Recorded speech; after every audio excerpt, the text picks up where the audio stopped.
Bonjour, voici donc la deuxième vidéo concernant les bases de données avec l'exercice appelé exercice base CD. Donc on va faire un peu le tour de toutes les questions pour que vous ayez les réponses si éventuellement vous ne les avez pas trouvées. Donc première partie, les tris. Donc on vous demande de trier par catégorie et nom. Donc pour trier sur deux critères dans l'onglet données, vous allez trouver trier. Donc là, je vérifie que mes données ont des en-têtes, ce qui va pouvoir permettre de compléter ici la liste si éventuellement ce n'est pas le cas.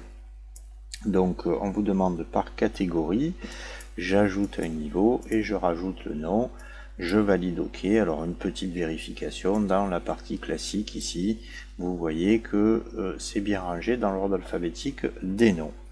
Donc le deuxième tri, c'est donc trier par rangement. Donc là, toujours pareil, pour venir sur ce qui a été dit dans la vidéo précédente, un tri simple, je n'ai qu'à cliquer dans la colonne concernée, ici rangement, et cliquer sur AZ ou ZA. Et là, donc, c'est bien trié, les bureaux 1, les bureaux 2, etc. Voilà, ça c'était la partie tri, c'est quand même assez rapide et de toute manière, ces vidéos sont juste pour vous donner les résultats des énoncés que vous trouverez dans la description de la vidéo dessous. Donc après, pour les filtres, je clique dans n'importe quelle cellule, je clique sur filtrer. Donc là, on me demande de sélectionner tous les CD qui sont classiques, donc c'est dans la partie catégorie. Je désélectionne tout, je clique sur classique, je valide le OK, je ne compte pas, je viens juste vérifier ici en bas, il y a bien marqué 4 enregistrements, c'est ce qui est marqué sur votre exercice. Donc les CD de variété française, je suis toujours dans la même chose, donc je désélectionne classique, je sélectionne variété française et j'en ai 12. Alors, quand par contre on vous demande tous les CD de variété, c'est sûr que ici je pourrais cocher variété internationale aussi, donc ce qui va me donner 19 enregistrements. Mais pensez juste à quelque chose, si vous avez plusieurs autres variétés, plutôt que de vous amuser à les sélectionner, regardez, si je sélectionne tout et que je dis ici juste VAR, ça me les donne toutes, c'est dans les versions à partir de la version 2010. Si vous avez une autre version plus ancienne, la 2007 entre autres, vous pouvez venir sur filtre textuel, dire filtre personnalisé ou éventuellement commence par, et là vous tapez var, ça suffira pour avoir exactement le même résultat. Alors tous les CD qui ne sont pas classiques, on reste encore sur la catégorie, donc là ça pourrait être juste je décoche ça, voilà, vous en avez 22.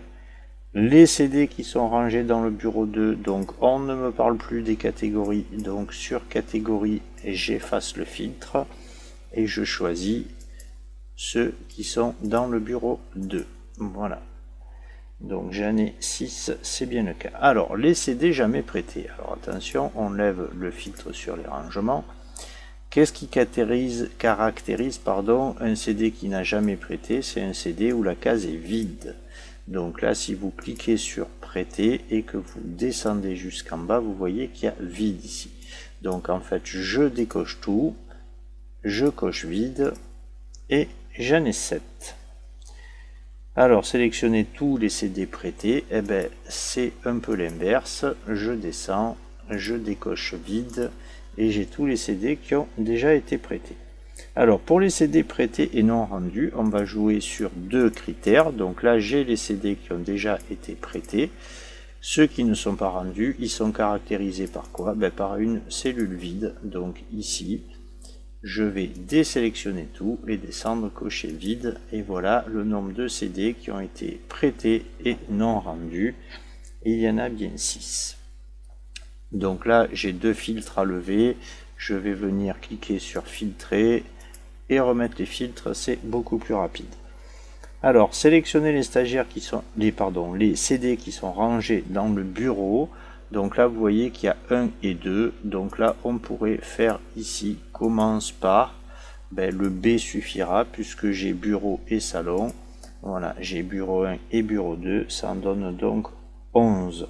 Éventuellement, pour revenir sur un souci que vous rencontrez, si je rentre ici avec filtre personnalisé, si je dis est égal à ici bureau 1 égal à bureau 2, je n'en trouve pas. Donc ça, il faudra aller voir la première vidéo. C'est parce qu'en fait, quand vous avez fait ce filtre là, vous demandez à savoir si un CD pourrait être à la fois dans le bureau 1 et le bureau 2, chose qu'Excel ne sait pas faire, même si dans rangement ici il y aurait marqué bureau 1 et bureau 2. Il faut juste préciser ici où, c'est-à-dire qu'un CD peut pas être rangé à la fois dans le bureau 1 et dans le bureau 2, mais dans le bureau 1 ou le bureau 2, et je retrouve la même chose. Alors pour les CD rangés dans le salon, donc là, si vous voulez, si on passe par là, ben, on est un peu coincé parce que ben, il n'y a que deux critères. C'est là qu'on va venir ici en lui disant commence par S. D'accord. Et là, j'ai mes 15 enregistrements. Donc attention, si vous avez quelque chose de plus complexe, une base de données beaucoup plus grande, faites attention. Ça aurait pu être commence par salon. Voilà, donc parce que le S peut venir ici avec salle à manger par exemple, donc le S aurait renvoyé des CD qui ne devraient pas être dans la liste. Donc sélectionnez les CD de plus de 15 €, je lève le filtre de rangement, et là, plutôt que de s'amuser à décocher, dans les filtres numériques, vous avez supérieur à, et là je tape 15 et je valide. Et j'en ai bien 13. Bon, moins de 15, eh bien on fait l'inverse, pas besoin de supprimer le filtre tant que vous travaillez sur le même champ, inférieur à 15. Et ici, je me retrouve avec mes 13 enregistrements. Alors, les CD qui coûtent entre 15 et 22, toujours un petit avertissement, si vous prenez le entre ici, il fait un supérieur ou égal. Alors entre, je suis désolé, mais c'est supérieur à et inférieur à. Donc là, 15 et 22. Attention aux critères entre dans Excel. C'est pas obligatoirement celui qu'il faut remplir. Là, on vous demande tous les CD simples. On retombe sur quelque chose d'assez simple. Donc là, je peux le faire comme ça, les CD simples, 19 enregistrements, les CD doubles, eh ben c'est l'inverse, je décoche simple, je coche double, et voilà mes 7 enregistrements. Et là, puisque je suis encore avec les CD, on me demande les CD simples de variété internationale, donc les CD simples de variété internationale. Et j'ai bien les 5 enregistrements qu'on me demande. Voilà, si vous pensez que ça a été très rapide, vous pouvez regarder de nouveau la vidéo, mais en principe sur les filtres, ça va, il n'y a pas trop de soucis. Par contre, maintenant, les sous-totaux. Alors les sous-totaux, ben, pour revenir sur ce qui a été dit dans la vidéo précédente, pour rentrer dans les sous-totaux, je n'ai pas de filtre. Et j'ai minimum un tri. Ici, on vous demande de dénombrer les CD par catégorie. Donc le tri doit se faire sur la catégorie, un tri simple. Une fois que vous avez fait ça, vous rentrez dans sous-total. Là, à chaque changement de, eh ben, c'est le critère de tri. Je ne fais pas la somme puisque Excel ne sait pas additionner des caractères. Je fais nombre et là, je mets le résultat sous catégorie. Vous cliquez, vous avez nombre de classiques, nombre de jazz, nombre de variétés françaises, et si vous voulez un tableau un peu plus réduit, vous utilisez la nouvelle barre d'outils qui vient d'apparaître, et en cliquant sur le petit 2, vous vous retrouvez ici avec les résultats. Donc pour sortir des sous-totaux, sous-total, pardon, il faut une seule cellule, sous-total, supprimer tout, je me retrouve avec ma base de données. Même chose, il faut dénombrer les CD par emplacement de rangement. Donc on trie sur le rangement, sous-total, à chaque changement de rangement, je fais le nombre de rangements. et j'oublie pas de cliquer sur le petit 2, éventuellement d'agrandir un peu la colonne ici pour avoir les résultats. Donc je sors des sous-totaux en faisant sous-total, supprimer tout.